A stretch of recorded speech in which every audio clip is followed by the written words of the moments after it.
Now I've been using this new iPad Air M2 for the past 2 weeks with the new Apple Pencil Pro, and we have a big problem. In the morning, I gotta do something with my voice. Maybe take a shot of tequila before I start this. Hey guys, I am Danny, your friendly tech meal. Welcome back to the channel. If you haven't subscribed already, please consider doing so. Hit the subscribe right below the like button. And we talk about anything that's related to tech, not just Apple, anything. But in this particular case, we will be talking about new iPad Air M2. I decided to go with the iPad Air M2 because I really don't need an iPad at all. I've been running the iPad Air second generation for a long time now, and that has gotten me by perfectly. This guy right here, I have a huge problem with this guy. But first, let me talk to you about what I do like about it. Now, if you follow me on Twitter or X, whatever you want to call it now, I'll leave the link in the description below. But if you follow me on there, I was hesitant to buy a new iPad when they were first announced. And I did say that I was going to wait until WWDC to see what new software this was going to have. I don't want an iPad that's going to be more like computer, because I have one. This is the M2 MacBook Air. I don't need that. I need a tablet that's gonna be a tablet that I could do more tablet-like things. For me, these are the three things that I needed this tablet to do, and with this new WWDC, it hit the spot. And with the new software update, I am running new iOS 18.2 beta. It is buggy, of course it's a beta, but it's really not as buggy as other betas before. It's really actually quite smooth, but it does have its issues. That's not the biggest problem that I have with the iPad Air M2. First and foremost, taking notes. I am not the kind of person that likes to carry around journals. I do like a journal, a small one, for occasionally, whatever. But I do want something that I can have and take note. My handwriting is not that good. I mean, honestly, I should have been a doctor. The Smart Script. Smart Script, like I said, I don't have the best handwriting, but it actually does a pretty good job at making it better or more readable. It doesn't quite work yet with GoodNote 6, which is a new app that I've been using. That Smart Script, amazing. I love it. It does help me out when I do write my notes when I'm in class or when I'm like studying for a new program or a new framework that I have to do for work or anything like that.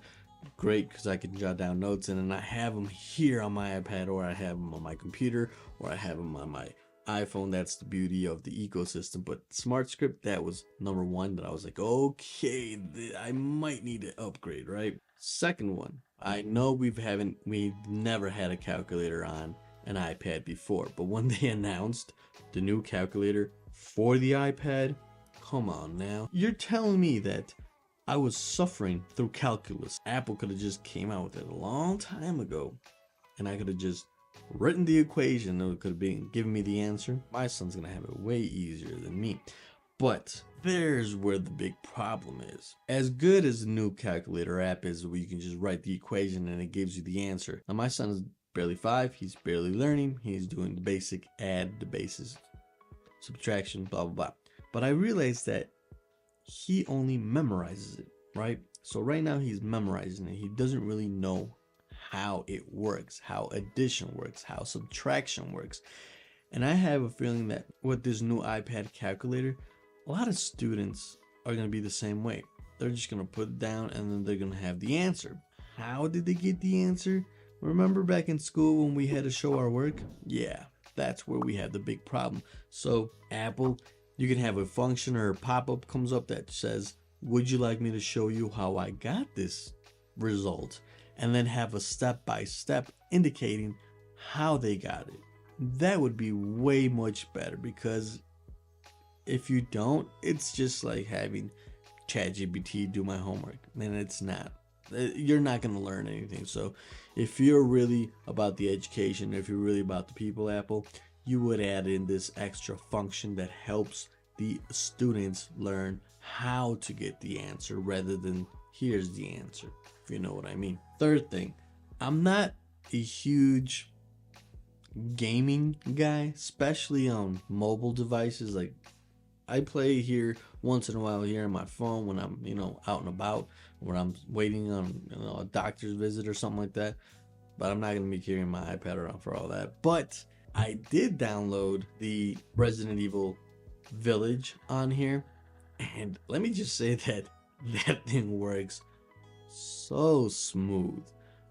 I played it for about 30-40 minutes, not that much, but it worked very smooth. And of course I had to get a controller because I'm not gonna be working, like, my fingers are small.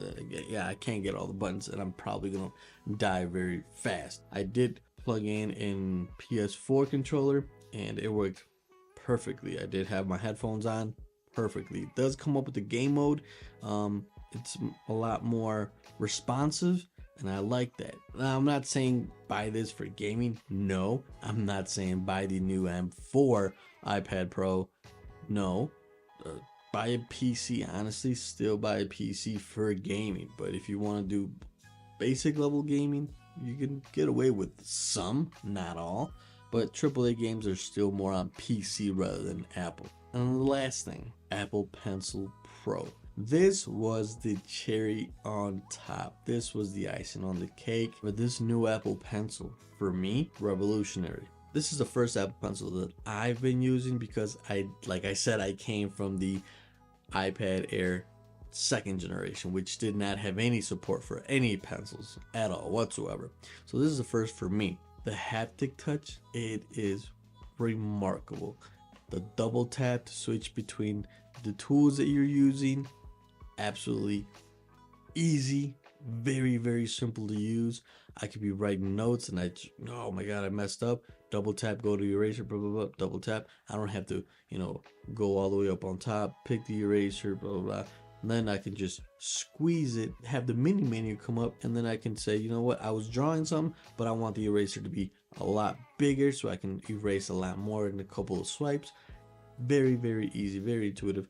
And like I said, I wanted the iPad to be an iPad and not a computer because I've already got a computer. I don't need two computers. And let's be honest, which company is going to say, hey, I'm going to make this device so I can kill this device? No, they want to sell device A, they want to sell device B, they want to sell device C, they want to sell all the devices so they can get more money. That's just how companies work. I love how I can use my Apple Pencil, and honestly, I don't know why I would use a tablet unless it's gaming and not use an Apple Pencil. I use it for writing anything on the URL bar in Safari. When I'm doing my agenda for the week or my calendar, I'm using the Apple Pencil. Everything I do is with the Apple Pencil.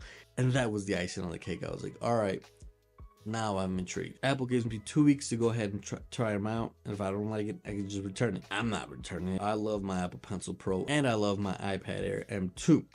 With that being said, there are some issues, but I think right now it's just because I'm on the beta. But I think further on we should be getting a lot more updates and stuff. There's still not the new Siri with the Apple Intelligence, so I'm really waiting on that. I have an iPhone 14, which was really a bummer that I'm not gonna get that. I'm probably gonna get the iPhone 16 Pro Max, but I'm not sure. If the iPhone 16 does have it, I'm probably gonna go with the iPhone 16. I'm not like a pro kind of guy. I don't even have a MacBook Pro. Yeah, I got the 11-inch. I didn't buy the 13-inch. Sorry, I didn't mention that. iPad Air, iPad Pro, 11-inch, 13-inch. Let me know down in the comments. I am Danny, your friendly Tech Amigo, and I'll see you guys in the next one.